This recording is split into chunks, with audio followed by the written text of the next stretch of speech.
What's up? What's up with the good people out there in the YouTube streets? What's up with you? What's up? What's up?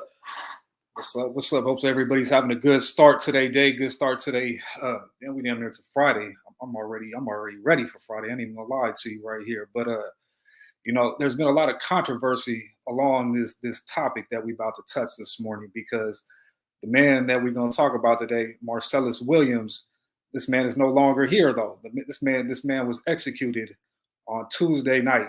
Now, there's been a heated debate about this though, because the man has been on death row for a while. I mean, he fought even the family members that are still living of the victims or so-called victims, alleged victims, I guess, right? Politically correct is the alleged victims, right? So even the family asked that the man not be executed, but being that the state is the state, they took it upon themselves to go ahead and rule against all the factors that were up.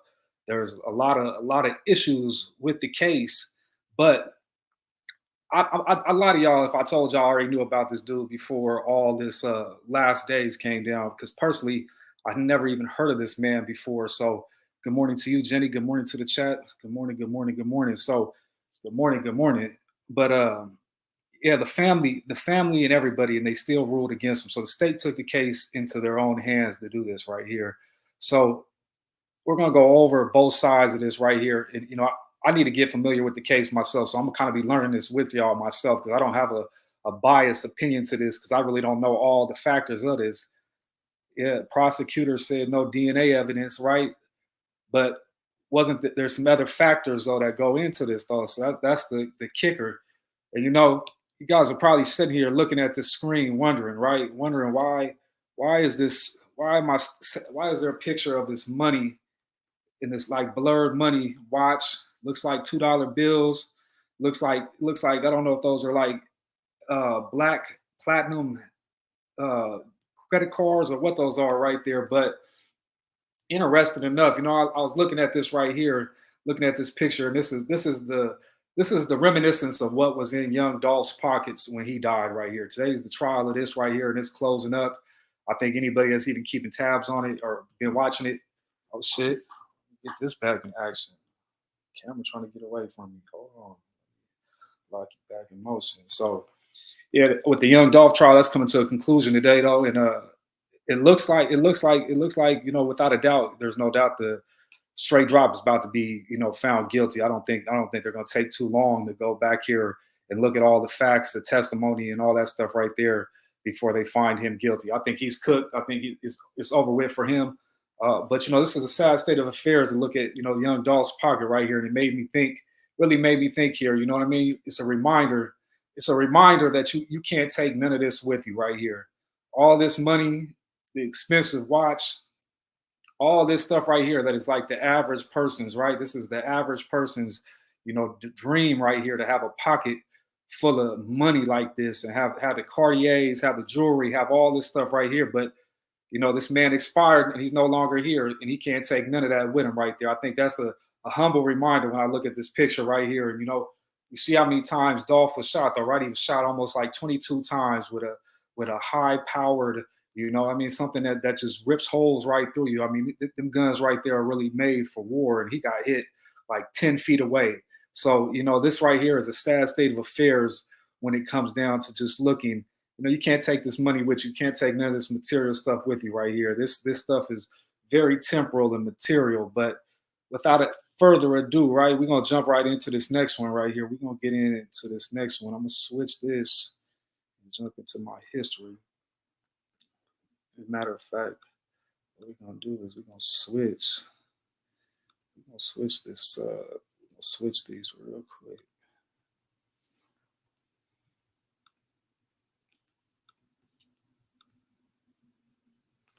Man executed in spite of prosecutors' objections, left behind. Damn, come back here. Apologize to y'all right there for push my laptop up a little more. Technical difficulties. I appreciate y'all, chat. I appreciate y'all hanging in there with me. But man executed in spite of prosecutors' objections, left behind. Touching message of faith It says 55 was executed on Tuesday despite pleas from the public, the victim's family, and the defense and the prosecutor's office. So everybody, everybody that's anybody that even has any kind of merit definitely did not want this to go through. They did not want this to go through at all. At all. No way. After years of fighting to prove his innocence, right? 55-year-old. Let's say 55-year-old. 55-year-old was executed in Missouri on Tuesday, leaving behind a touching and simple message as his last statement. Prosecutors, Williams' defense attorney, and victim's family agreed that his murder trial had been mishandled and that his life should have been spared. Online supporters had called out the lack of evidence against him, and Williams had maintained that he was not involved in the 1998 murder for which he was convicted. So 1998. So he'd been locked up since 1998. Since 1998, the last day of his life that he could remember was back in 1998 before it turned into Groundhog's Day from 1998 all the way now to 2024, and he had to carry on for this one split time and second, these decisions, one decision or his association or whatever, however this pans out, right? Like I told you, I don't really know this case too much. That's why I'm doing this live so I can get further acquainted and I can do it with y'all at the same damn time. But in spite of that, Missouri Gov Mike Parson denied his request for clemency. The man's last statement, it has a picture of it right here. Last statement of he didn't write a book, he didn't leave anything. I do not wish to make any lie. He kept it real simple right there. That is real deep, right? All praise be to Allah in every situation. All praise to be to Allah in every situation. So he's giving glory to God in a degree, right? For everything that he put in, that this is God's will right here. That's ultimately, this is God's will. That's basically working itself out in some kind of way right there. And he's going to glorify God regardless, even if this is the fate that he's going to meet, regardless, that he's going to lose his life right here. She says, makes you wonder why state was unwilling to listen to all those against it. Why couldn't show mercy? Yeah, what gets me, Jenny, too, is the fact that with that being said, you think the family, right? The family would at least have the last call on it, right? The family, that's who that would come to, right? The family would be able to basically be the ones to make the last call on it, though. But the state steps in, right? The state steps in and says, he's property of the state, though, right? That's how that one kind of pans itself out right there. So, with his last statement, though, that's a strong statement, though. All praise be to God in every situation. Left it there, but like I said, I'm not too familiar, and I've seen a couple of these videos that have some good statements. You know what I mean? So I'm not sure. You know what I mean? I'm trying to get to a consensus and figure out with y'all what this really is, right?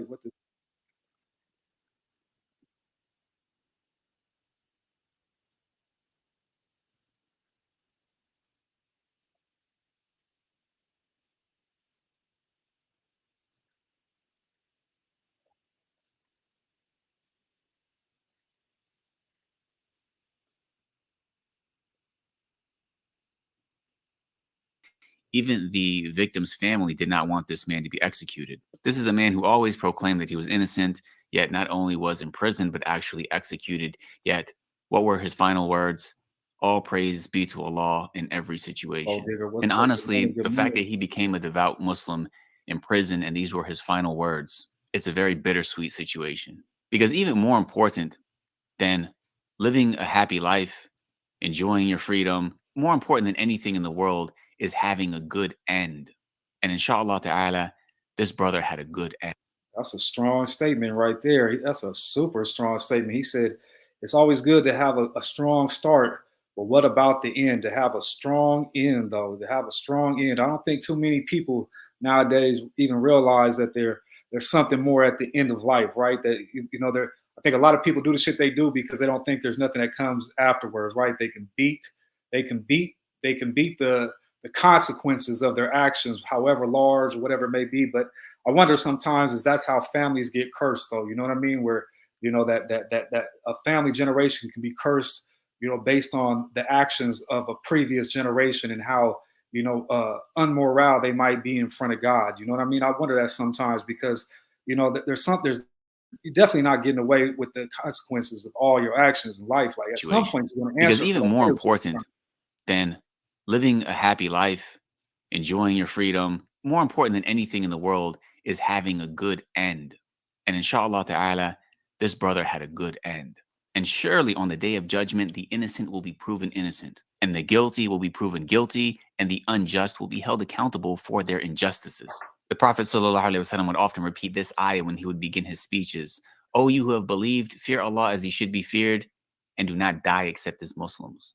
The Prophet ﷺ said, when Allah wants good for his slave, he puts him in action. It was said, how does he put him in action, O Messenger of Allah? Prophet ﷺ says, by making him meet up with righteous deeds before his death.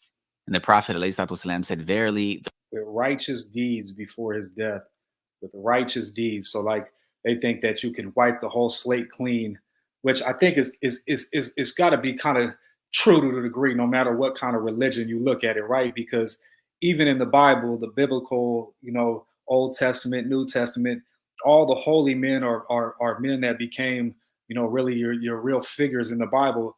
They killed somebody themselves, all right? Moses killed a man. I mean, Paul, before he came Saul, I mean, this man was beheading Christians and doing everything, but yet even in Christianity, God was able to use any man, right? Any man can still be used as long as he's still living and he confesses, right? He confesses, quote unquote, the truth.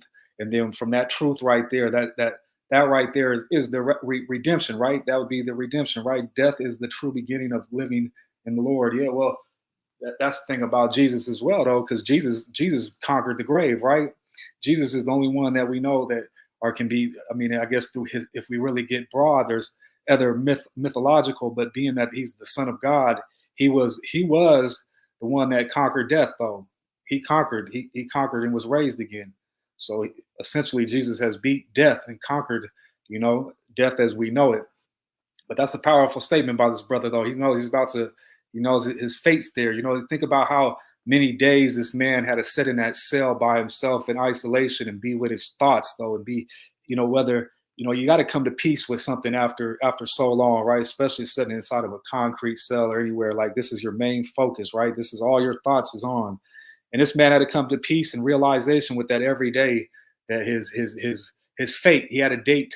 He had a date on his fate, though. Ain't that some shit? If we all knew the time that we would leave, right? If we knew when that time was, I'm sure we'd all probably move a little differently, right? Or maybe some of us are actually moving accordingly.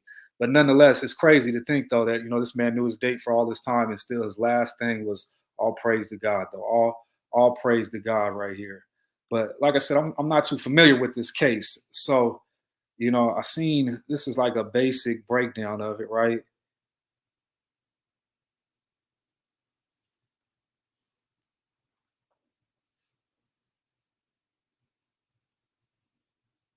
Channel. Here is your host, Paco Rivera. Welcome to the Death Row and Executions channel. I am Paco Rivera. You can also follow me on Facebook for updates and more Death Row news. There will be a link to my Facebook in the description below. Also, check out my other channel here on YouTube called The Maximum Sentence, where I cover recent crimes and convictions. There will be a link for that as well. There are 2 executions scheduled for September 24. One is 38-year-old Travis Mullis in Texas. The video on that case appeared on this channel last week. And the other death row inmate scheduled to be executed that day is 55-year-old Marcellus Williams in Missouri, who I will be talking about today. Felicia Gale grew up in Rockford, Illinois, and graduated from the University of Illinois with a degree in journalism.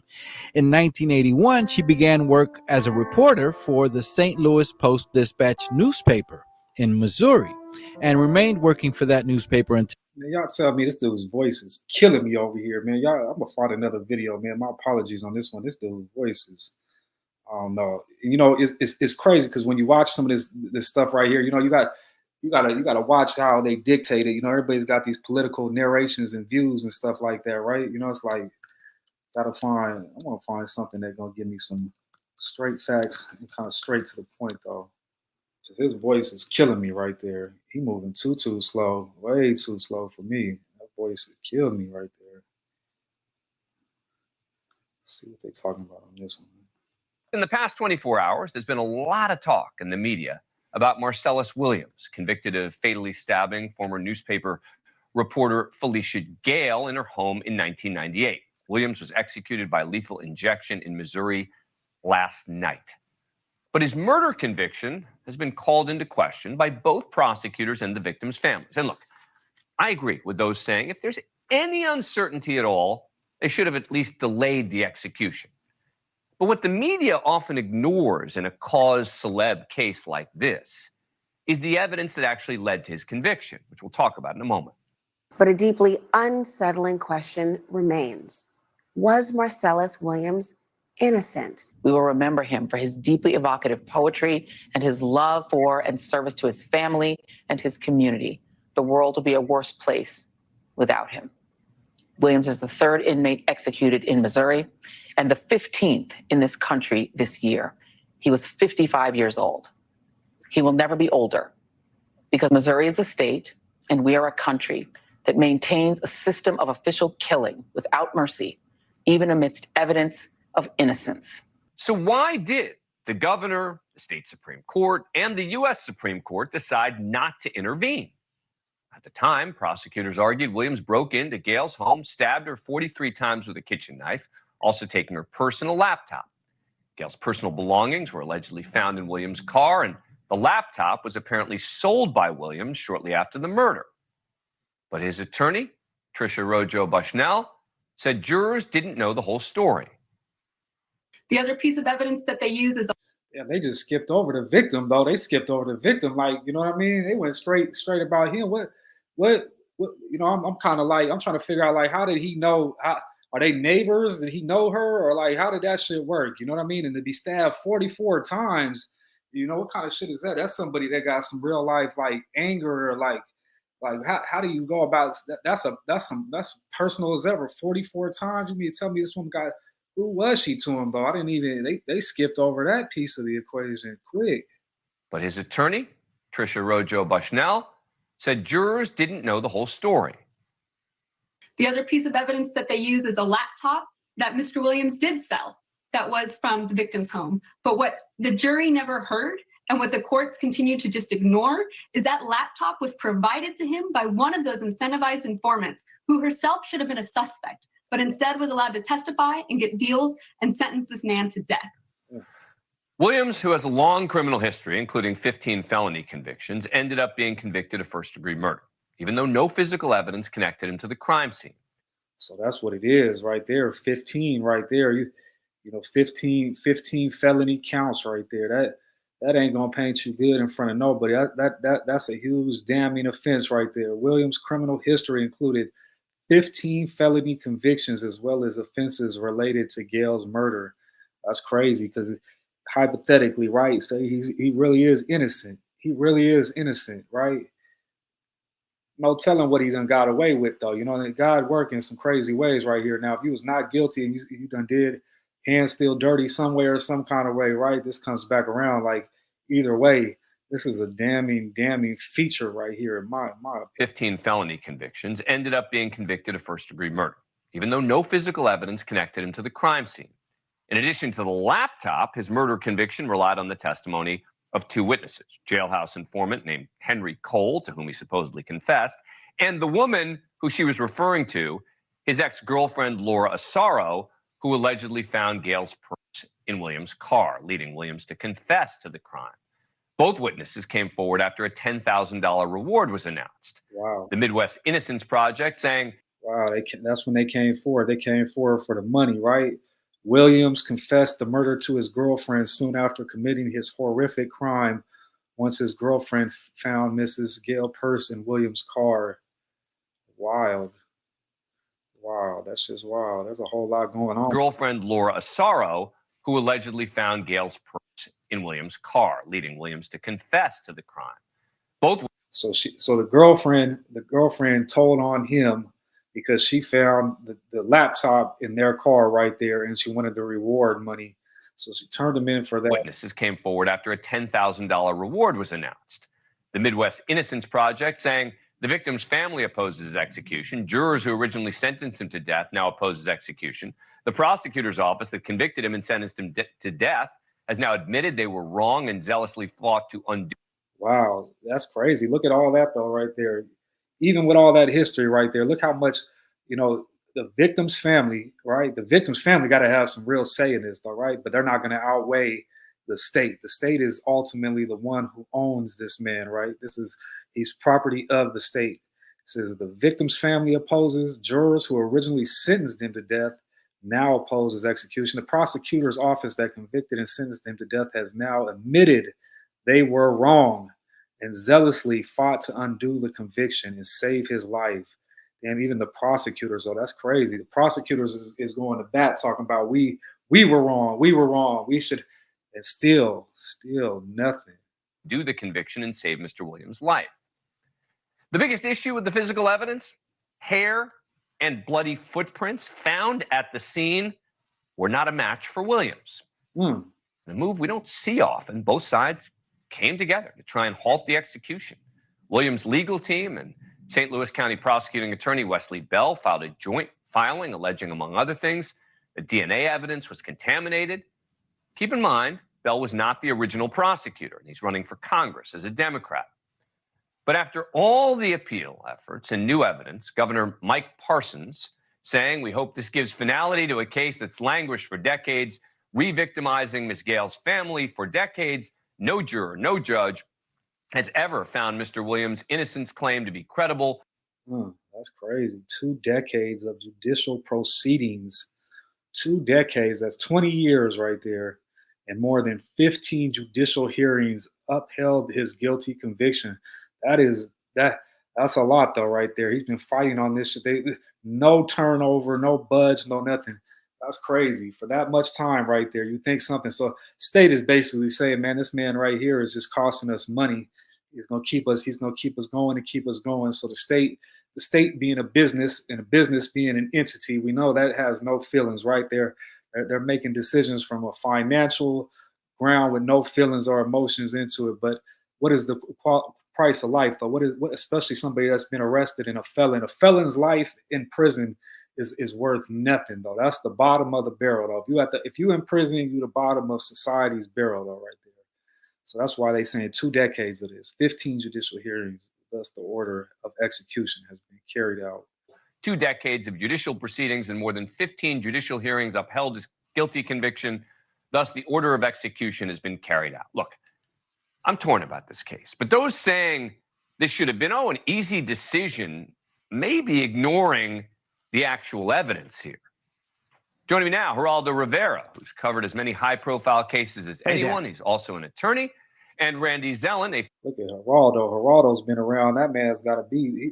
Geraldo's got to be. I wonder how old he is, because he looked just like that when I was probably like 15, 16. That's crazy. Former prosecutor still believes there was enough evidence to convict. All right, Geraldo, what do you make of the decision that they went forward with the execution? I think, Dan and Mr. Zell, that it was totally unnecessary, borderline shameful. What the hell was this about? Normally it's beyond a reasonable doubt. I think in a capital case, it should be beyond the shadow of a doubt. And here, when you have, after all, the prosecutor joining the defense attorney, joining the family of the victim, all saying, don't do this, don't carry forward this execution. And then the state actually does it in cold blood. I think that this is really beyond the pale. This is totally unnecessary, as I said, borderline. This dude that's next to Geraldo, right? This white guy with the bald head. Look at his face, though, right there. He just looked like he don't give. He's emotionalist right there. You know he's about to counter everything, right? He's the one that's going to come in and counter all this and say why they should have done it. And it just looked written on him, though. Like look at his aura, right? His whole aura right there just looked like, you know what I mean? He looked like he'd love to give someone 100 years.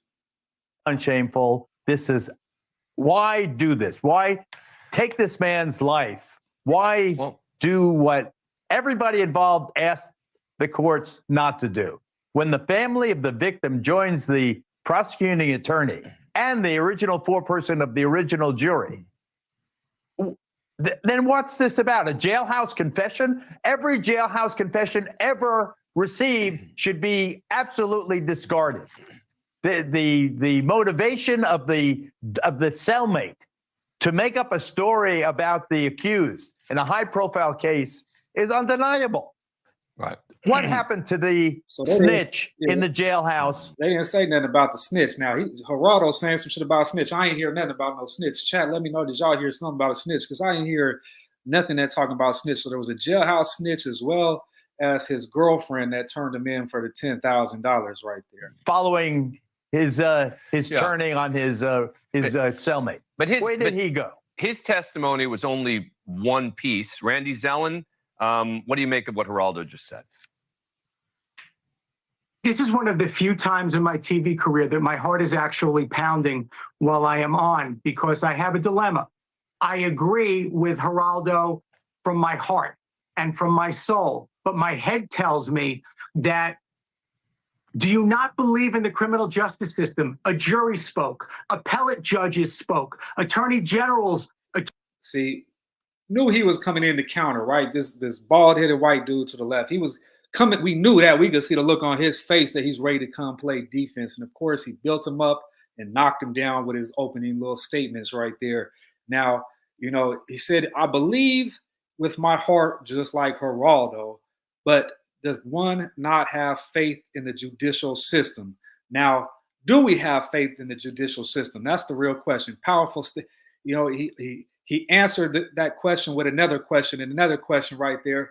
And, you know, I think it's safe to say, you know, when you're fighting legalities, your lawyer, you know, if in a court of law, if he knows his shit, he usually can get a victory for you. That's why you pay lawyers the big dollars to argue for you in those courtrooms right there, because they know the laws.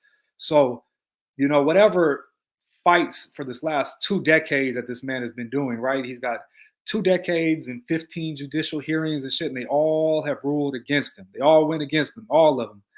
Something's off there, in my opinion. You know, the judicial system must be working if they haven't been able to fight and win through all those lawsuits right there, especially if the evidence and the things that come across are so strong, right? There's legalities in the legal wording and binding of a sentence in the laws that they were sentenced under for that shit to uphold the way that it's upholding.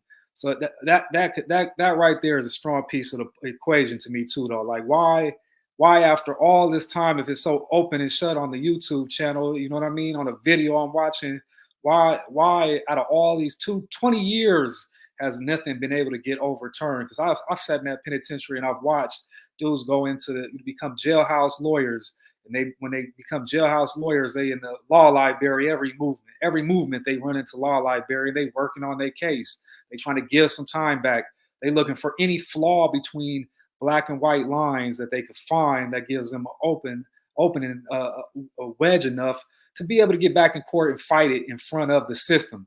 So they give back time on a regular basis. I done seen people give back life sentences. I done seen all kinds of shit that people give back time and find that the judicial system was flawed, though, was wrong. So 50-50 on that one right there. She said, you do have to look at the longevity of the case all the time, and they were never able to find something that makes it change from guilty. And she says, yeah, I feel that's a loaded question because many have suffered from injustice as a result.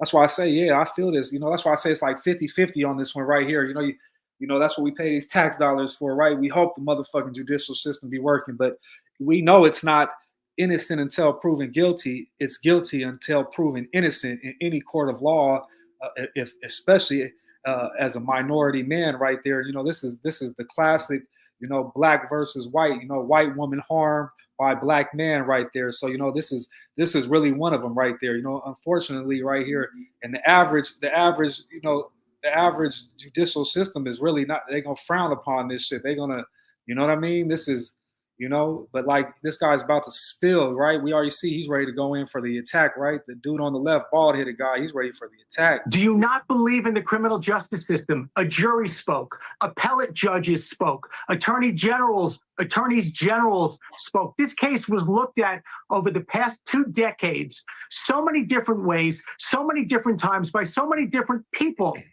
And to me, what is so compelling, and don't tell me after the fact that you have a story, what was this man doing with the victim's personal belongings? There was no explanation, no rhyme, nor reason. And there's also, I think, something else here. Maybe this is the bigger question about, should we have a death penalty? Because you can't undo it if you get it wrong. But as long as you have it, there is the precedential effect of, well, hey, maybe there's a shadow, maybe there's one grain of possibility that we're wrong here. Then what do you do with every other death row case? So I do think that the governor's point, my heart tells me it was wrong, my head tells me he's right. Geraldo? You know, I interviewed a man named Charles Manson once in San Quentin prison. The Tate LaBianca murders that Manson engineered and caused to be carried out were horrifying. Pregnant women hung upside down and so forth. If ever a person deserved the death penalty, it was Charles Manson. As you know, the California courts overturned the constitutionality of the state death penalty statute. We are moving away from these cold-blooded executions. The state should not be involved in taking a life. You don't like this guy? Or you think that he stabbed this woman 43 times and left the knife stuck in her neck? Then you put him in a hole someplace and leave him there for the rest of his natural life. Now, when he says that, though, right, you know, that's one way to look at it, right? You put him in this hole, right? You put him in a hole, and every day you wake up and feed this animal, feed this animal, feed this animal. And you have to remember there's people who are paid as correctional officers to go in these prisons and live amongst these people every day. They wake up, they open the gates, they feeding them. You put their life in danger every day. You know, them people put their life in danger, but they do it with a willing paycheck and so forth and so forth. But, you know, as a taxpayer, now the taxes, you know, it costs how much to keep somebody incarcerated. So the people who do the most heinous crimes, right, the most nasty shit, become a liability for the people at large right there. You know, that's damned if you do, damned if you don't right there. You know, of course, it's a slower death, right? It's a slower death that puts somebody in a prison and have them in a cell for the rest of their life till, you know, something stops malfunctioning and they die, and then it's no longer, you know, life no more for them, right? You know, that sounds like the slower death. But, you know, me personally, I think death row should exist, though. I think, you know, to a degree, you know, that's kind of, you gotta send a message to the world, the communities and people at large. Like, you can't just be doing anything and just be getting away with it. You know, there is consequences. The state's got to step in at some measure, right? Because the people surely ain't going to do it. Communities ain't going to police their own communities. They're not going to take care of their own. You know, that's why the state has to step in, because, you know, supposedly, right, the communities and the people at large, we can't manage our own communities. We can't manage our own people. So the state has to step in, right? So here it is, though. The question: do you not have death row, or do you have death row? You know, humane? I mean, we're trying to look at it, but some of these people really are guilty, though. Shit, if you get found guilty in a court of law like this, most of the time you are, especially to carry on for a duration like 20 years, never get no get back, never be able to get no time back.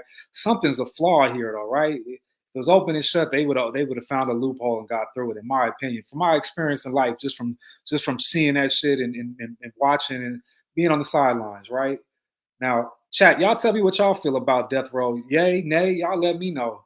You know, let me catch up on these right here. Comments, I missed a couple of these from you, Jenny. My apologies. However, to have the family of the victim pleading to not do the death penalty, I feel should be weighed in the measure of going through. Yeah, I agree. But you see, once again, remember, the state is a business. The state is a business. So it's becoming a liability to them. That's a liability right there. So, you know, they're like, you know, the family, but state supersedes family, though. That it's gonna supersede that, unfortunately. I think. Agree. There are times when the death penalty warrants youth. I just feel when a victim of their family doesn't want that voice, needs to be heard for the short of mercy and grace. Just like, oh yeah, I agree. Every man should have mercy and be able to have grace from their fellow man. You know what I mean?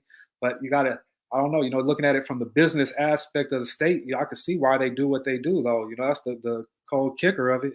Honestly, guys, I could not be a person that renders decisions. Shit falling over. I cannot be a person that renders decisions for what someone else has done. I'm just not built like that. Yeah, I feel you. These are touchy subjects. That's why I say I gave a little warning ahead, because these are controversial topics, right? This is controversial. It's supposed to be, if there's any reasonable doubt, you have to set them free. But then they get you on circumstantial evidence. Yeah, well, they got dude on a whole lot of shit right here, though, right? They got him with the laptop. I still don't understand how he knew her. Was he the neighbor? Was she somebody he worked around? Like, it's hard to believe somebody randomly just goes in there and stabs somebody 44 times, and I don't know. It said previous cases were similar, right? To some kind of murder. So he has a history of violence is basically what they're painting, though, right? So, it's interesting, though. It's circumstantial. I don't think you should be able to give the death penalty. Yeah, I feel that. I feel you. I can dig it. Open it up and give him and feed him.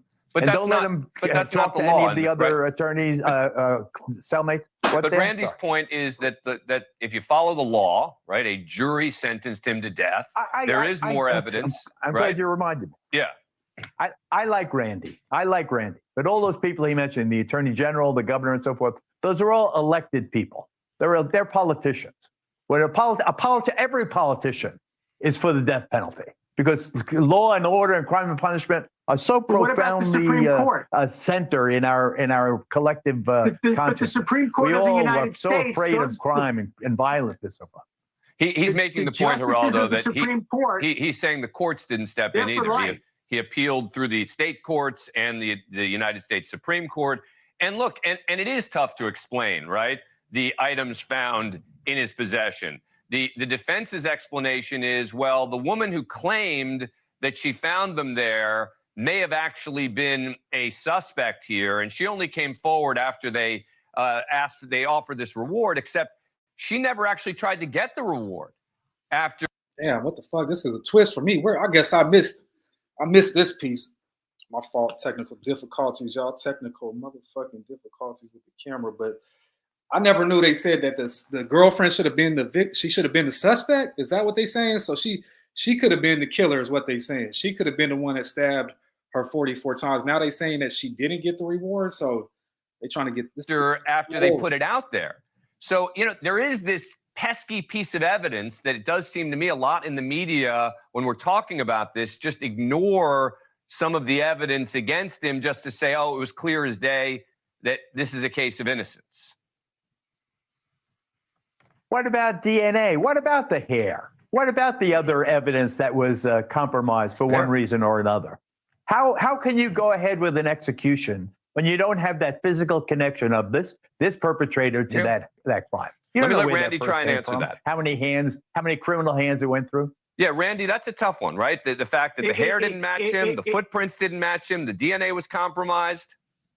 Well, again, you either believe in the criminal justice system or you don't. You believe in the jury system or you don't. You believe that appellate judges try to do the right thing, elected officials try to do the right thing. The Supreme Court of the United States tries to do the right thing. You don't believe that, we're all in deep trouble. But to Geraldo's point, maybe this is not a... So basically, we're all in deep trouble then. Basically, we're all in deep trouble, right? Because clearly that evidence doesn't line up, though. That issues with that contaminated state don't even have no more, and if the girlfriend, this is a personal attack of somebody being stabbed 44 times. Like, who fucking does that randomly? You know what I mean? Randomly. But yeah, they've got, and I wonder why in the beginning of the whole breakdown they didn't fill in all these blanks right here. You had to catch it during the conversation, or they would have told you a narrative that was missing pieces. About one man's execution. It's about the death penalty in general and whether or not an eye for an eye really works. All right, well, that's a separate topic. Geraldo Rivera and Randy Zellen, thank you very much. I think this is important because Yeah, this is a tricky one right here. I got to do some more due diligence on my part right here to get down to the nitty gritty, because clearly there's more to the story. But, the man is dead now, though. No matter what, if he was innocent or anything like that, the state wasn't about to stop right here. And unfortunately, there is, consequences for all actions. Being a felon, it really worked against him in this case right here. Had he not had that history of anything right there, I think he would have had more leeway. Humblest of opinions, I think he would have had way more leeway. But I think having all those felonies already there, tricky case, and it's unfortunate though. Man had life for one day, and then woke up one day and he was exiting out of here. One day he woke up and he knew that it was his last day. He knew he'd take his next few steps, sit down right here, have his last thoughts, and then whatever came had to come. That's something that he had to get in preparation for. Living back there in that concrete world right there, he had it every day for all these years since 1998. I don't know how old everybody in the chat is, right? But I can remember 1998 and, 96, 97, 98, 99, leading up to 2000. There was some really good years. The world, life at large was really good, though. The quality of life way back then was really good. The culture, everything, it was a good time to be alive. And this man's life stopped at some point in 1998. And rest in peace to the victim. Hers did too. Rest in peace to her. But this man died and began living. He was a dead man walking since 1998. Ain't that hard to believe? 1998 all the way to 2024. This has been a dead man walking. He's been a ghost to the world at large, right? Nobody has really gave a damn about this man up until his last week of life. Now everybody want to free him. All these documentaries, all these channels. He's now content. The man's life, the man's life, and the woman's life. They don't even give the victim They don't even really break her down. They gave her no time. The victim of the woman that got her life unalived with 44 stab times. They didn't give her but a blip in that conversation. Blip. She got a blip right there. May she rest in peace, though. You know what I mean? Tragic situation right there. But crazy to think that this man said it. That's like living that'd be like hell to me every day, knowing you waking up and you in a cell every day. You just hear the doors slamming and intercoms coming on, and you got to keep fighting it. That every time you get denied at court, though, that's one more nail in the coffin right there. Every time the court denies that appeal, every time that chance of getting back any of that time gets denied, you just getting a nail in your coffin. You're getting closer and closer and closer to your fate. But we're not no different than this man to a degree. We're free at large, but all of us got a day that we gonna leave this earth, though, right? All of us have a day that we gonna leave here. Unexpectedly, some of us will know it. However, may we all live and prosper and be fruitful in all we do, nonetheless. But we all know we got a date at some point, though, right there. Every day, yeah. It may she rest in peace. Yeah, this is. I think I might do one on Alpo though. Alpo had bodies and got out time served, Terrence. Yeah, it does because think about this though, right? The reason they exist is because there's nobody to enforce the code that we think live by, and usually, especially in the feds and in the game period, right? Snitching is part of the game though, no way around it.